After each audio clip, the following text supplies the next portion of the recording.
vyskúšať si, či sme zaostrení. Dobre, Pichu, zase si podrastol, zase pozri o hlavu vyššie ako ja, ale stále je to lepšie ako v Žiline minulý týždeň. O 3 hlavy vyššie káva. Vážne, pozri sa. No, dovoľte, aby som vám predstavil víťaza našej súťaže, ktorú sme rozbehli tuto presne pred mesiacom. Tu som stál, tu si ma odfotil, až si pamätáš, a tento chlapec pridal najlepší komentár. Maťko, ako si na to prišiel, tie cecky, pecky? Nič mi nemá pri tebe nenapadlo.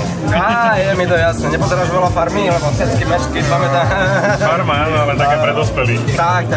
Mimochodom, aby sme nezabudli, čo sme slúbili, dovol, aby som ti zagratuloval v mene svojom a v mene skvelého nápadu, ktorý si dostal, a odovzdal ti od spoločnosti Karlov fľašu tatranského čaju. Mimochodom, všimnite, si vybral veľmi dobre. 32% citrus, páči sa ti. Ono sa to vyberá, že podľa dlhšie. Kde sa stretneme cez leto, povedz to nahlas. Zelená voda, Barbar, Nové Mesto na 2. A už teraz viem, prečo vybral zelenú fľašu. Zelená voda, jasné, tešíme sa. Ahoj, tam sa vidíme, kúpeme, tancujeme a nechcete vedieť, čo šeličku tam beberú. Tak. Dobre. Díky moc. Aj my ďakujeme. Ahoj, čau.